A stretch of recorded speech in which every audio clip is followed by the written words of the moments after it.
இந்த பூமிக்கு வேதனையிலிருந்து தடுக்கக்கூடிய முதல் தடுப்பு முஹம்மது ரசூலுல்லாஹ் ஸல்லல்லாஹு அலைஹி வஸல்லம்.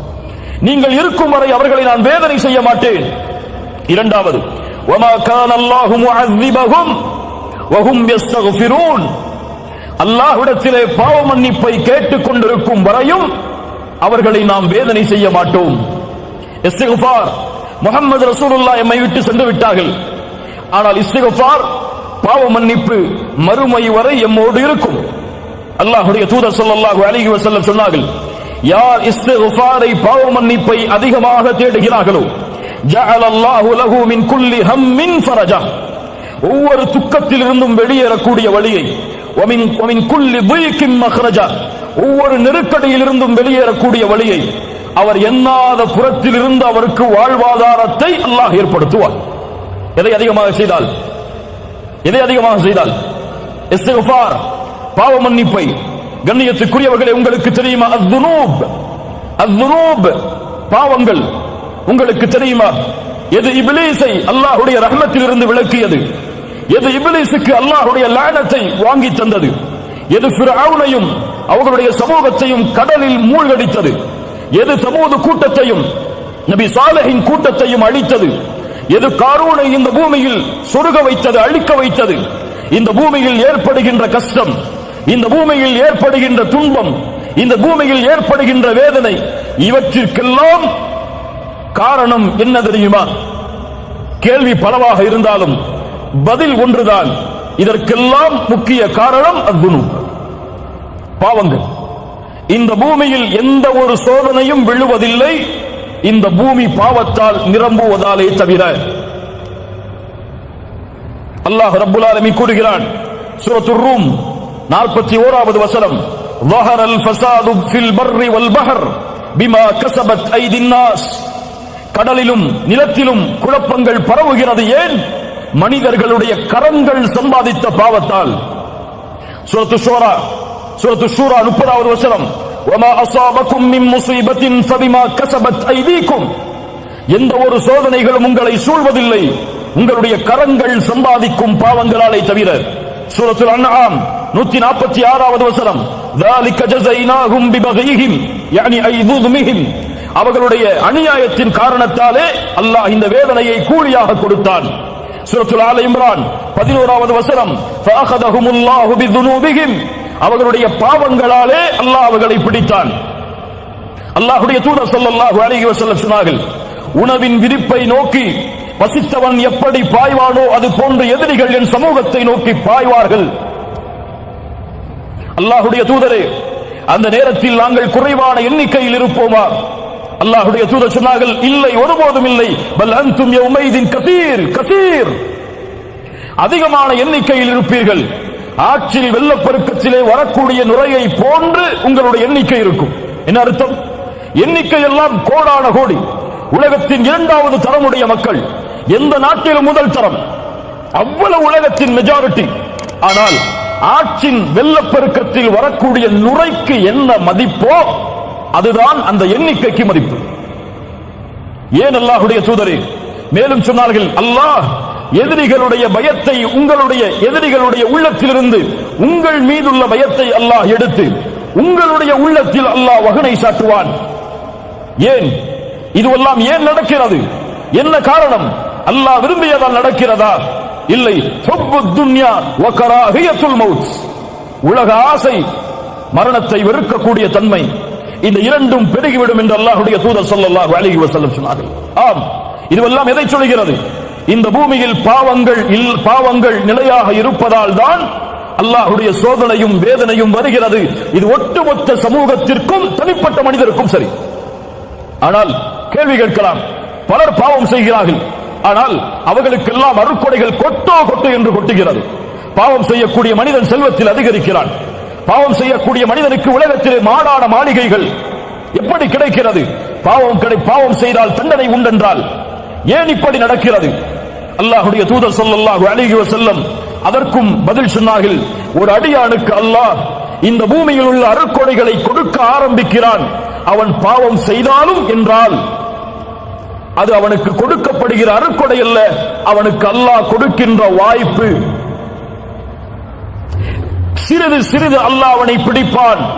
எப்படி? இந்த ஆயத்தை ஓதிக்கொள்ளுங்கள். சூரத்துல் அன்ஆம் 44வது வசனம். ஃபலம்மா நஸூ மா ذُكِّرُوا بِهِ فَتَحْنَا عَلَيْهِمْ أَبْوَابَ كُلِّ شَيْءٍ. எப்போது நம்முடைய நினைவை அவர்கள் மறக்கிறார்களோ அப்போது வானத்துடைய எல்லா கதவுகளும் அவர்களுக்காக திறக்கப்படும். அல்லாஹ்வை மறந்தால் வானத்துடைய கதவுகள் திறக்கப்பட்ட அருட்கொடைகள் கொட்டும். ஆனால் ஹத்தா இதா ஃபரிஹூ பிமா ஊது, அல்லாஹ் கொடுத்ததை கொண்டு அவர்கள் நிம்மதியோடு வாழ்ந்து கொண்டிருக்கும் பொழுது அகத்னாஹும் பக்தா, திடீரென அல்லாஹ் அவர்களை பிடித்து விடுவான். அதற்கு பிறகு நஷ்டவாதிகளாக அவர்கள் மாறிவிடுவார்கள். அல்லாஹு அக்பர். கண்ணியத்துக்குரியவர்களே, உங்களுடைய வாழ்வாதாரம் குறைகிறது என்றால், ரிஸ்கில் உங்களுக்கு நெருக்கடி ஏற்படுகிறது என்றால் ஒரே காரணம்தான், நீங்கள் பாவத்தில் மூழ்குகிறீர்கள். உங்களுடைய இல்மு குறைகிறது என்றால் ஒரே காரணம்தான், பாவத்தில் மூழ்குகிறீர்கள். இப்னு மஸ்ஊத் ரலியல்லாஹு அன்ஹு அவர்கள் சொன்னார்கள், ஒருவன் கற்கின்ற இல்மை மறக்கிறான் என்றால் அதற்கு காரணமாக நான் அறிவது பில் ஹதீஅத்தி யஅமலுஹா, அவன் செய்யக்கூடிய பாவம்தான். இமாம் ஷாஃபிஈ ரஹிமஹுல்லாஹ் இமாம் மாலிக் அவர்களுடைய மாணவர். இமாம் மாலிக் அவர்கள் இமாம் ஷாஃபிஈ அவர்களுடைய இல்மின் திறமையை பார்த்து வியந்தார்கள். 9 வயதில் இமாம் மாலிக் எழுதிய முவத்தாவை முழுவதுமாக மனனம் செய்தார்கள். இமாம் ஷாஃபிஈ 9 வயதில் அழைத்தார்கள், யா ஷாஃபிஈ, உன்னுடைய இல்மை பார்த்து வியக்கிறேன். அல்லாஹ் உன்னுடைய கல்பில் நூரை வெளிச்சத்தை ஏற்படுத்தி இருக்கிறான். அந்த வெளிச்சத்தை பாவங்களால் அணைத்து விடாதே ஷாஃபிஈ. சுப்ஹானல்லாஹ். என்ன அறிவுரை பாருங்கள், என்ன அறிவுரை பாருங்கள். ஆம் கண்ணியத்துக்குரியவர்களை, எல்லாவற்றிற்கும் பாவங்கள் தான் காரணம். என்னால் சரியாக தொழுகையை நிறைவேற்ற முடியவில்லை ஏன்? இரவு வணக்கத்தில் என்னால் ஈடுபட முடியவில்லை ஏன்? பாவ மன்னிப்பின் பக்கம் விரைய முடியவில்லை ஏன்? அல்லாஹ்வை அதிகமாக நினைவு கூற முடியவில்லை ஏன்? பொய்களை புறங்களை பேசுவதை விட்டு விலக முடியவில்லை ஏன்? உறவுகளை சேர்த்து வாழ்வதை விட்டு பெற்றோர்களுக்கு பணிவிடை செய்வதில் என்னால் நெருங்க முடியவில்லை ஏன்? அதிகமாக அல்லாஹ்வுடைய பாதையில் என்னால் கொடுக்க முடியவில்லை ஏன்? கேள்விகள் பல தொடர்கிறது. தொழுகையில் நின்றால் ஈடுபாடு இல்லை, அல்லாஹ்வுடைய பாதைக்காக உழைத்தால் முழுமை இல்லை, எந்த வழியில் சென்றாலும் நிம்மதி இல்லை ஏன்? அலி இப்னு அபி தாலிப் அவர்களிடத்தில் ஒரு மனிதர் வந்து கேட்டார், யா அலி, ஹுர்ரிம்து மினஸ் ஸலாத்தி பில்-லைல், இரவுடைய வணக்கத்திலிருந்து தூரமாகிறேன், தடுக்கப்படுகிறேன். ஆனால் காரணம் தெரியவில்லை அலியே. ஏன் இரவு வணக்கத்தை என்னால் தொழ முடியவில்லை? அலாரம் வைக்கிறேன், மனைவியை எழும்படி என்னை எழுப்பிவிடு என்று கூறுகிறேன், எல்லா வசதிகளையும் ஏற்படுத்துகிறேன், ஆனால் இரவு வணக்கத்தில் ஈடுபட முடியவில்லை அலி ஏன்? அலி அவர்கள் சொன்னார்கள், அந்த ரஜுலுன் கது கையதத்க துனூபுக், நீ பாவங்களால் பிணைக்கப்பட்ட கட்டப்பட்ட மனிதனாக இருக்கிறாய். தொழுகையை சரியாக தொழ முடியவில்லையா? முயற்சி எடுத்தும் உங்களிடத்திலே பாவங்கள் இருக்கிறது. அல்லாஹ்வை முழு மனதோடு அழைக்க முடியவில்லையா? உங்களிடத்திலே பாவங்கள் இருக்கிறது. இரவு வணக்கத்திலே ஈடுபட முடியவில்லையா? உங்களிடத்திலே பாவங்கள் இருக்கிறது. நன்மையில் முன்னேற முடியவில்லையா? உங்களிடத்திலே பாவங்கள் இருக்கிறது. இதிலிருந்து நீங்கள் தௌபா செய்து விலகாமல் எந்த ஒரு சோதனையையும் உங்களிடமிருந்து நீங்கள் நீக்க முடியாது. நபி நூஹ் அதைத்தான் சொன்னார் சமூகத்திற்கு. சூரத்து நூஹ், நபி நூஹ் சொன்னார்கள், ஃபகுல்து இஸ்தக்ஃபிரு ரப்பக்கும் இன்னஹு கான கஃபாரா. நபி நூஹ் தன் சமூகத்திற்கு சொன்னார், இஸ்தக்ஃபிரு ரப்பக்கும், ரப்பிடத்திலே மன்னிப்பை தேடுங்கள், அவன் மன்னிக்க கூடியவனாக இருக்கிறான். யுர்சிலிஸ் ஸமாஅ அலைக்கும் மித்ராரா, மலைகளை அவன் தொடர்ச்சியாக ஏற்படுத்துவான், அவனிடத்திலே பாவ மன்னிப்பை தேடுங்கள். உலகத்தில் செல்வத்தாலும் குழந்தைகளாலும் இந்த உலகத்தின் தோட்டங்களாலும் அதில் ஓடக்கூடிய ஆறுகளாலும் அல்லாஹ் உங்களுக்கு உதவி செய்வான், ஏற்படுத்துவான். அல்லாஹ்விடத்திலே மன்னிப்பை தேடுங்கள் என்று நூஹ் அலைஹிஸ்ஸலாத்து வஸ்ஸலாம் அவர்கள் சொன்னார்கள். ஆம் கண்ணியத்துக்குரியவர்களே, அல்-இஸ்திக்ஃபார், அல்-இஸ்திக்ஃபார், நம்முடைய பாவங்களுக்குரிய மன்னிப்பு நம்முடைய வாழ்வின் கவலையை நீக்கும், நம்முடைய துக்கத்தை நீக்கும், எமக்கு வரக்கூடிய சோதனையை நீக்கும். ஒரு சோதனை வருகிறது, வேகமாக செல்கிறீர்கள், ஒரு வாகன விபத்து ஏற்பட்டு விடுகிறது, அல்லது ஒரு வியாபாரத்திலே முன்னேறி கொண்டு செல்கிறீர்கள், நஷ்டம் ஏற்படுகிறது, குடும்ப உறவுகள் பிரிய காரணமாகிறது. அப்போது நினைக்காதீர்கள் இதற்கெல்லாம் வேறு காரணமாக இருக்குமோ, இதுவெல்லாம் வேறு யாராவதுடைய கண்ணின் காரணமாக ஏற்பட்டு இருக்குமோ என்று நினைக்காதீர்கள். நீங்கள் நினைக்கக்கூடிய முதல் நினைப்பு, என்ன பாவம் செய்தேன் நான், எந்த பாவம் என்னிடத்தில் இருக்கிறது, நான் சோதிக்கப்படுகிறேனே, என்ன பாவத்திற்கு நம்மிடத்திலே மன்னிப்பை தேட மறந்துவிட்டேன், அதை நினைவு கூர்ந்து மன்னிப்பை தேடுங்கள். என் வாழ்வில் நடந்த ஒரு செய்தி. இந்த நாட்டிலே ஒரு வாகனத்திலே நான் சென்று கொண்டிருக்கும் பொழுது ஒரு பெண் என்னுடைய வாகனத்திலே மோதிவிட்டாள். மோதிய பிறகு என்னுடைய வாகனம் அதிகமாக பாதிக்கப்படுகிறது. அந்த பெண் இறங்கி வருகிறார்கள், மன்னிப்பு கேட்கிறாள். அப்போது என் கணவன் வரட்டும், இருவரும் சேர்ந்து நாம் போலீஸ் ஸ்டேஷனுக்கு போவோம் அப்படின்னு சொல்லி அந்த பெண் சொல்றாங்க. வெயிட் பண்றோம். அவங்களுடைய கணவன் வர்றார். மாஷா அல்லாஹ், அல்லாஹ் அவருக்கு அருள் செய்யட்டும். வந்து பார்த்தார் யாரின் மீது தவறு என்று. உணர்ந்து கொண்டால் தன் மனைவியின் பக்கம் தான் தவறு என்று ஒரே வார்த்தை தான் சொன்னார். நீ ஏதோ பாவம் செய்திருக்கிறாய், செல் 2 ரக்காத் தொழு, அல்லாஹ்விடத்திலே மன்னிப்பு தேடு, அதற்கு பிறகு நாம் காவல் நிலையத்திற்கு செல்லுவோம். அல்லாஹு அக்பர். அந்த பெண் சொன்னால் பரவாயில்லை, நாம் சென்று விட்டு வந்து தொழுது மன்னிப்பை தேடுவோம். இல்லை இல்லை இல்லை, இதற்கு காரணம் நாம் செய்கின்ற பாவமாகத்தான் இருக்கும். செல், தொழுது விட்டு வா, அதற்கு பிறகு போவோம். அல்லாஹு அக்பர். இப்படிப்பட்ட மனிதர்கள் இந்த பூமியிலும் வாழ்கிறார்கள். ஆங்கண்ணியத்துக்குரியவர்களே, இந்த நிகழ்வும் இது போன்ற நிகழ்வுகளும் நம்முடைய வாழ்வில் ஏற்பட்டால் முதலாவது நினையுங்கள், எந்த பாவம் என்னிடத்தில் இருக்கிறது? சரியாக தொழுகிறேனா? சரியாக ஜக்காத்தை கொடுத்தேனா? ஹஜ் கடமையாக ஹஜ் செய்தேனா? புறம் பேசுகிறேனா? பொய் பேசுகிறேனா? பெற்றோர்களுக்கு மாறு செய்தேனா? மனைவிக்கு நோவினை செய்தேனா? பிள்ளைகளுக்கு நோவினை செய்தேனா? என் ரப்பை நினைவு கூற மறந்தேனா? என் ரப்புடைய தொடர்பில் துண்டித்திருக்கிறேனா? இந்த பாவத்தை விட்டு நீங்கினால்தான் என் சோதனை அகலும் என்று நினைத்தால் அல்லாஹ் ரப்புல் ஆலமீன் அந்த பாவ மன்னிப்பில் நம்முடைய வாழ்வின் கவலைகளை, பிரச்சனைகளை நீக்குவான். மூன்றாவது அஸ்ஸலாஹ். அஸ்ஸலாஹ் உள்ளத்தின் நிம்மதி, வாழ்வின் நிம்மதி. ஒட்டுமொத்த கவலைகளும் ஒரு சுஜூதில் நீக்கிவிடும் நிம்மதியை அல்லாஹ் இந்த தொழுகையில் வைத்திருக்கிறான். அல்லாஹ் கூறுகிறான் சூரத்து தாஹா 124 125வது வசனங்கள். وَمَنْ أَعْرَضَ عَنْ ذِكْرِي فَإِنَّ لَهُ مَعِيشَةً ضَنْكًا.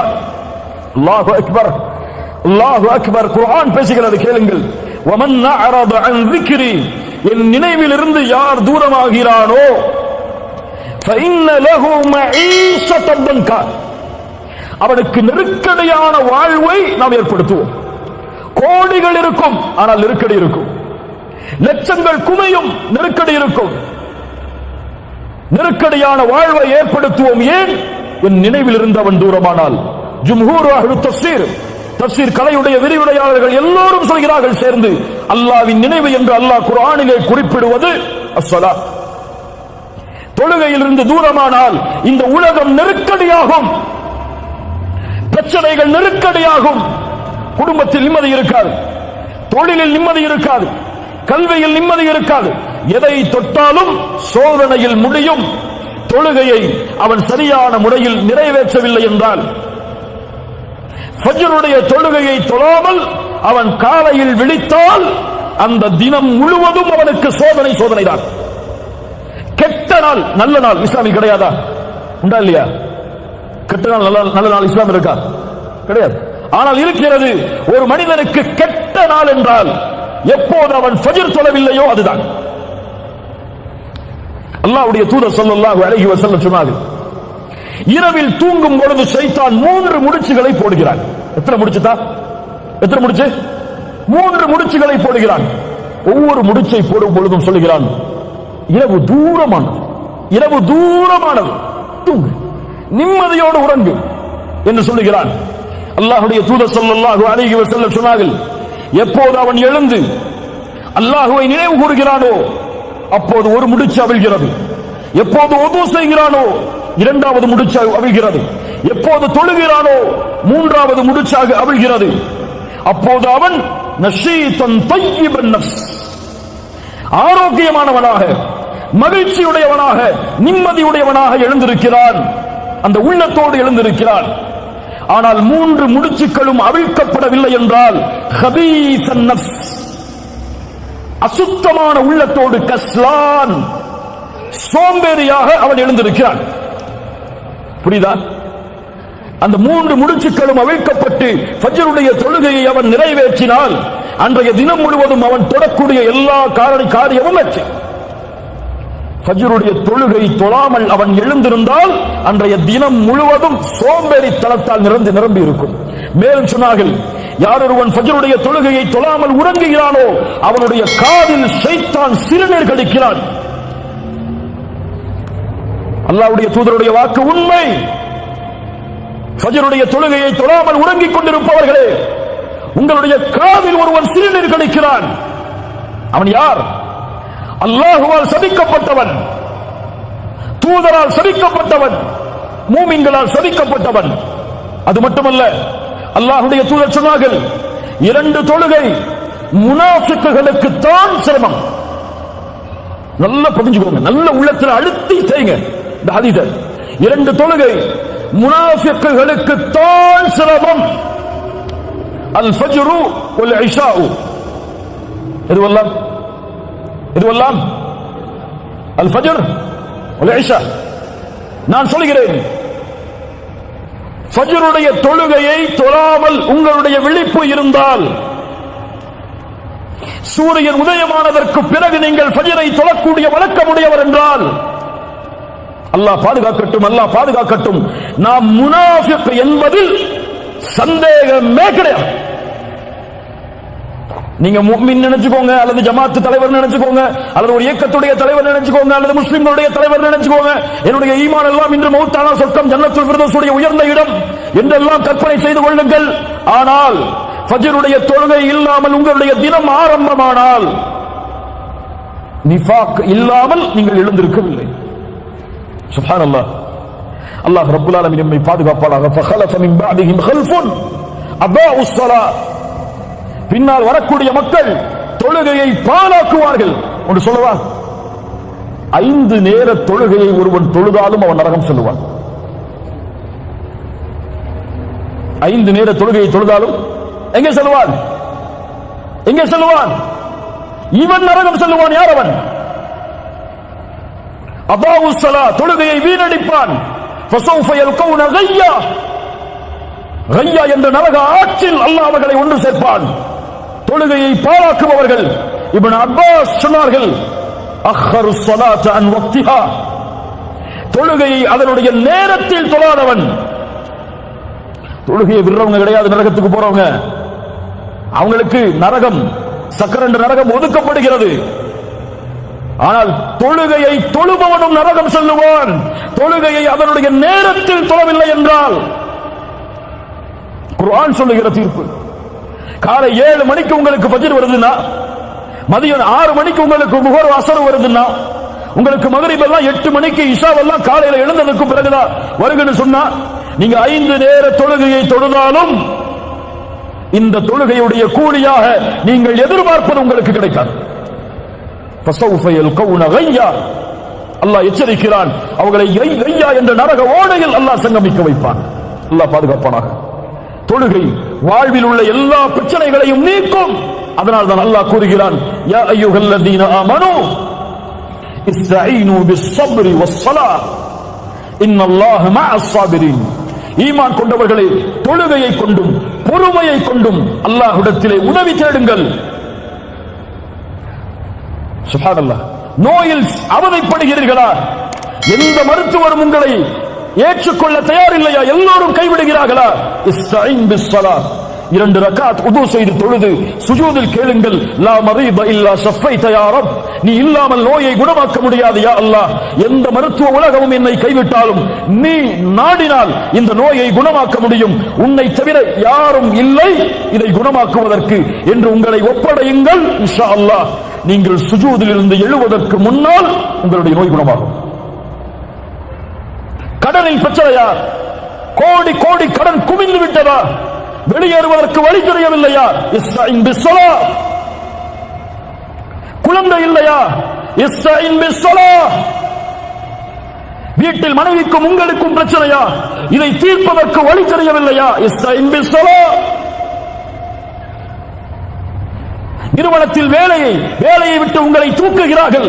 வாழ்வாதாரம் என்ன ஆகப் போகிறது என்று தெரியவில்லை. இஸ்தஈன் பிஸ்ஸலாஹ். தொழுது முடிப்பதற்குள் உங்களுக்கு நீங்கள் விரும்பிய வேலையை விட சிறந்த வேலை உங்கள் வீட்டின் வாசலின் கதவை தட்டும். தொழுகையை கொண்டு உதவி தேடுங்கள். தொழுகையில் சுஜூதில் அல்லாஹ்விடத்திலே அதிகம் கேளுங்கள், எல்லா பிரச்சனைகளும் நீக்கப்படும். ஏன்? அல்லாஹ்வுடைய தூதர் சொன்னார்கள், ஒரு அடியான் அல்லாஹ்விடத்திலே நெருக்கமாக இருக்கக்கூடிய நிலைமை சுஜூத். فَأَكْثِرُوا فِيهِ مِنَ الدُّعَاءِ அதில் துஆவை அதிகப்படுத்துங்கள் என்று அல்லாஹ்வுடைய தூதர் முஹம்மது ரசூலுல்லாஹ் ஸல்லல்லாஹு அலைஹி வஸல்லம் சொன்னார்கள். நான்காவது கவலைகள் நீங்க நான்காவது வழி அஸ்ஸபர் வபஷ்ஷிரிஸ் ஸாபிரீன் வபஷ்ஷிரிஸ் ஸாபிரீன் பொறுமையாளர்களுக்கு நற்செய்தி கூறுங்கள். இந்த உலகத்திலும் மறுமையிலும் அவர்களுக்கு அருள் உண்டு. சுப்ஹானல்லாஹ். யா அய்யுஹல்லதீன ஆமனூ இஸ்தஈனூ பிஸ்ஸப்ரி வஸ்ஸலாஹ் பொறுமையை கொண்டும் தொழுகையை கொண்டும் உதவி தேடுங்கள். இன்னல்லாஹ மஅஸ் ஸாபிரீன் அந்த பொறுமையாளர்களோடு தான் அல்லாஹ் இருக்கிறார். அல்லாஹ் உங்களோடு இருந்தால், உங்களிடத்தில் பொறுமை இருந்தால் அல்லாஹ் அதை நீக்க மாட்டானா? அந்த கஷ்டத்தை நீக்குவதற்கு இருக்க தேவையான ரப்பே உங்களோடு இருந்தால் அந்த கஷ்டம் எங்கே போகும்? சுப்ஹானல்லாஹ். பாடங்களை படியுங்கள். நபி யாக்கூப் அலைஹிஸ்ஸலாத்து வஸ்ஸலாம் தான் விரும்பக்கூடிய குழந்தை நபி யூசுப் சகோதரர்கள் திட்டம் தீட்டுகிறார்கள் என்று கூறினான். கனவை வெளிப்படுத்தாத யூசுஃபே என்று சொன்னார்கள். ஆனால் அந்த சகோதரர்கள் திட்டம் தீட்டி சகோதரனை எப்படியாவது அழித்து தந்தையின் விருப்பத்தை நாங்கள் அடைய வேண்டும் என்பதற்காக திட்டம் தீட்டி நபி யூசுஃபை கிணற்றில் வீசுகிறார்கள். கிணற்றில் ஒரு நபி, அந்த வழியாக வந்த வியாபார கூட்டம் மிஸ்ருக்கு சென்று அங்கே சந்தையில் நபி யூசுஃபை விலை பேசுகிறார்கள். ஒரு அடிமையாக, ஒரு அடிமை தளத்தில் ஒரு நபி எஜமானருடைய வீட்டிற்கு சென்றால் அங்கே எஜமானருடைய மனைவியின் மூலமாக மிகப்பெரிய சோதனை, அதன் மூலமாக சிறைச்சாலையில் ஒரு நபி, தந்தையும் மகனும். சுப்ஹானல்லாஹ். தந்தை சொன்னார், என் மகனை நீங்கள் ஏதோ செய்து விட்டீர்கள். ஃபஸப்ருன் ஜமீல், ஃபஸப்ருன் ஜமீல் அழகிய பொறுமையை கையாளுவேன். அல்லாஹ் நபி யூசுஃபை மறுபடியும் நபி யாக்கூபிடத்திலே கொண்டு வந்து சேர்த்தான். இரண்டு முறை சொன்னார்கள் இதே வார்த்தையை நபி யாக்கூப். இதே வார்த்தையைத்தான் என்னுடைய தாயும் கூறினார்கள். யார் யார்? ஆயிஷா ரலியல்லாஹு அன்ஹா. எவ்வளவு பெரிய சோதனை நபி ஆயிஷா அவர்களுக்கு ரலியல்லாஹு அன்ஹா. தூதரின் மனைவி, அல்லாஹ்வின் நேசத்துக்குரிய பெண் ரலியல்லாஹு அன்ஹா. இந்த உலகத்தில் அருவருக்கத்தக்க ஒரு பாவத்தோடு ஒரு நபியின் மனைவி இணைக்கப்படுகிறார்கள். ஒரு சித்தீக்கின் மகள். தூதர் அல்லாஹ்வுடைய வசனத்தை எதிர்பார்த்திருக்கிறார்கள். சஹாபாக்களில் சிலர் அந்த தவறை பற்றி பேச ஆரம்பிக்கிறார்கள் மக்களிடத்தில். அல்லாஹ் அவர்களுடைய பாவங்களை மன்னிக்கட்டும். அல்லாஹ்வுடைய தூதரும் சஹாபாக்களும் என்ன செய்வதென்று திளைத்திருக்கிறார்கள். ஆயிஷா அவர்களுக்கு அந்த செய்தி போய் சேருகிறது. கவலையில் அழுது அழுது அழுது ஆயிஷா அவர்களுடைய உள்ளம் நெருக்கடியால் சூழ்கிறது. பல நாட்களுக்கு பிறகு ஆயிஷா அவர்களை அல்லாஹ்வுடைய தூதர் சந்திக்க செல்கிறார்கள். அதுவரை சலாமை தவிர வேறு பேச்சு கிடையாது. தன் கணவர் தன்னோடு பேச மறுக்கிறார். மூமின்களிடத்தில் தன்னை பற்றிய தவறான செய்திகள் பரப்பப்படுகிறது. எவ்வளவு பெரிய நெருக்கடி ஆயிஷாவுக்கு ரலியல்லாஹு அன்ஹா. அல்லாஹ்வுடைய தூதர் சொல்கிறார்கள், ஆயிஷா, அபூபக்கர் அவருடைய தாயார் அருகில் இருக்கிறார், அவருடைய மனைவி அருகில் இருக்கிறார்கள். ஆயிஷா அவருடைய தாயாரும் இருக்கிறார்கள், தந்தையும் தாயும். அல்லாஹ்வுடைய தூதர் சொல்கிறார்கள், ஆயிஷா, இப்படி கேள்விப்பட்டேன். நீங்கள் செய்திருந்தால் மன்னிப்பை தேடுங்கள். அல்லாஹ் பாவத்தை உணர்ந்து மன்னிப்பை தேடுபவர்களை மன்னிப்பான். செய்யவில்லை என்றால் அல்லாஹ் உங்களை பரிசுத்தப்படுத்துவான். நீங்கள் என்ன சொல்லுகிறீர்கள்? அபூபக்கரை பார்த்து சொன்னார்கள், ஆயிஷா ரலியல்லாஹு அன்ஹா, அல்லாஹ்வுடைய தூதருடைய நண்பரே, உங்களுடைய தூதருக்கு பதில் சொல்லுங்கள். அபூபக்கர் சொன்னார்கள், என்ன சொல்வது? என் தாயே, ரசூலுக்கு பதிலளியுங்கள். என்ன சொல்வது நான்?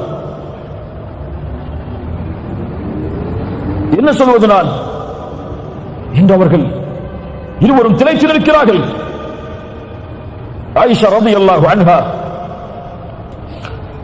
அவர்கள் சொன்னார்கள், அல்லாஹ்வுடைய தூதரே, இந்த செய்தி உங்களிடத்திலே வந்து சேர்ந்தது. நீங்கள் இதை அல்லாஹ்வுடைய வசனத்தை எதிர்பார்த்து இருக்கிறீர்கள். ஆனால் நானோ அல்லாஹ்வை சாட்சியாக வைத்து கூறுகிறேன், நான் தூய்மையான பெண் தான். இந்த உலகத்தில் எந்த குற்றமும் நான் செய்யவில்லை.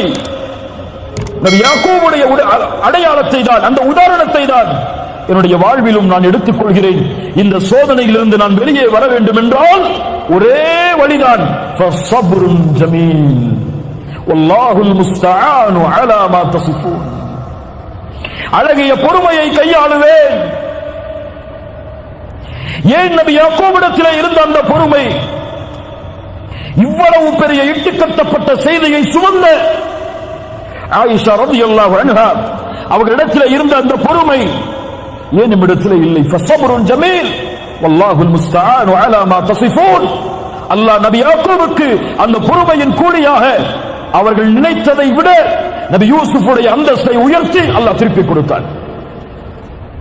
நபி ஆயிஷா, நபியுடைய மனைவியுடைய ஆயிஷா ரலியல்லாஹு அன்ஹா அவர்களுடைய பொறுமையால் அல்லாஹ் அவர்களை பரிசுத்தப்படுத்துவதற்காக உலகம் அழியும் வரையிலும் இருக்கக்கூடிய குர்ஆனில் அல்லாஹ் வசனங்களை இறக்கி நிரூபித்தான்.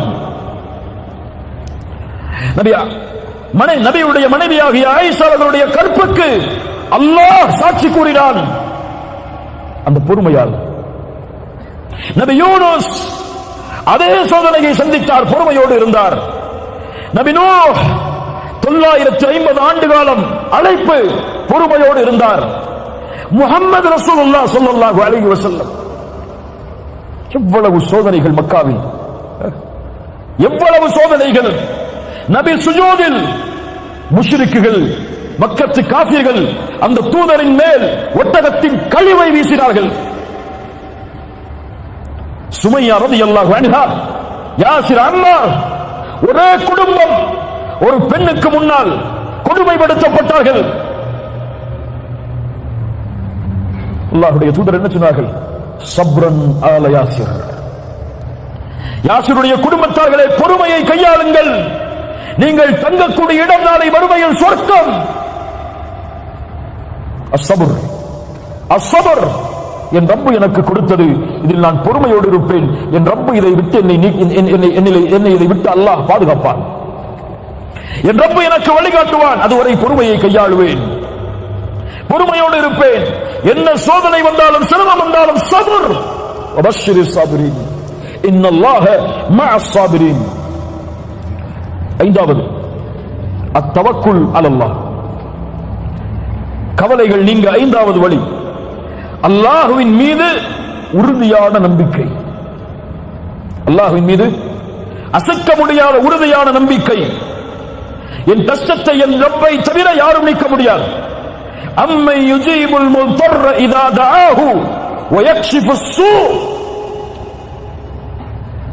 கஷ்டத்தில் சிக்கி தவிப்பவர் அழைக்கும் பொழுது அந்த அழைப்பிற்கு யார் பதில் கொடுப்பது? சிரமங்களை யார் நீக்குவது? இலாஹும் அல்லாஹ். அல்லாஹ்வை விட வேறொரு இலாஹ், கடவுள் இருக்கிறாரா? அல்லாஹ் கூறுகிறான், وَمَن يَتَوَكَّلْ عَلَى اللَّهِ فَهُوَ حَسْبُهُ. யார் அல்லாஹ்வின் மீது நம்பிக்கை கொண்டிருக்கிறார்களோ அவர்களுக்கு அல்லாஹ் ஒருவன் போதுமானவன்.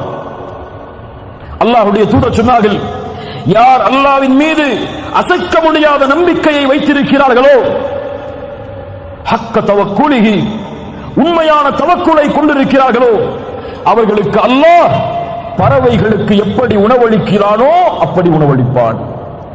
அது காலையில் பசியோடு செல்லுகிறது, மாலையில் வயிறு நிரம்ப திரும்பி வருகிறது. அப்ப என்ன அர்த்தம்? வீட்டுல உட்கார்ந்துட்டு அல்லாஹ் மேல நம்பிக்கை இருக்கு, அல்லாஹ் எனக்கு ரிஸ்க் கொடுப்பான்னு சொல்லி உட்கார்ந்து இருக்க சொல்லல. என்ன சொன்னாங்க அல்லாஹ்வுடைய தூதர்?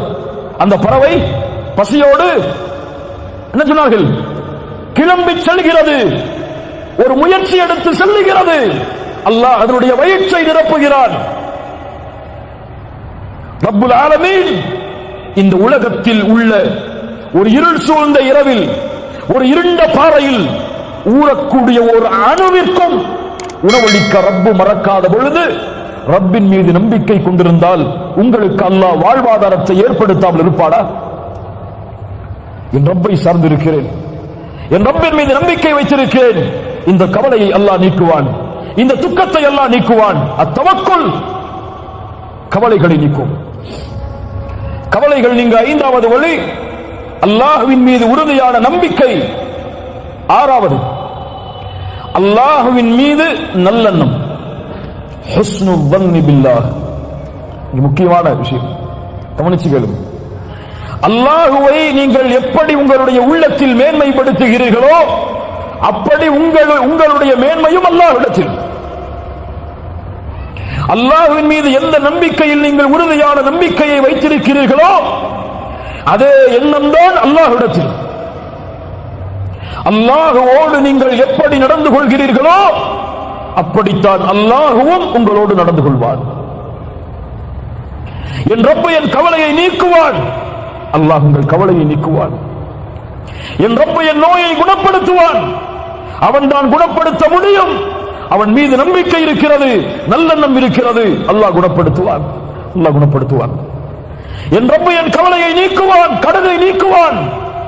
என் ரப்பின் மீது நம்பிக்கை இருக்கிறது, நல்லெண்ணம் இருக்கிறது. ஏன்? அவன் என் நஃப்ஸை விட என்னை நேசிக்கிறான். அல்லாஹ் என் நஃப்ஸ் என்னை நேசிப்பதை விட, என் உயிரை நான் விரும்புவதை விட என் ரப்பு என்னை நேசிக்கிறான்.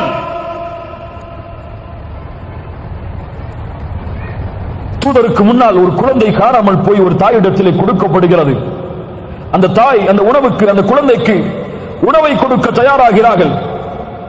அல்லாஹ்வுடைய தூதர் கேட்டார்கள், தோழர்களே, இந்த தாய் இந்த குழந்தையை நெருப்பில் வீசுவாளா? சஹாபாக்கள் சொன்னார்கள், எப்படி அல்லாஹ்வுடைய தூதரே, தான் பெற்றெடுத்த குழந்தையை ஒரு பெண் நெருப்பில் வீசுவாள்? லல்லாஹு அர்ஹமு பிஇபாதிஹி மின் ஹாதிஹி பிவலதிஹா. ஒரு தாய் தன்னுடைய குழந்தையின் மீது எப்படி இந்த பாசத்தை காட்டுகிறாளோ இதை விட அல்லாஹ்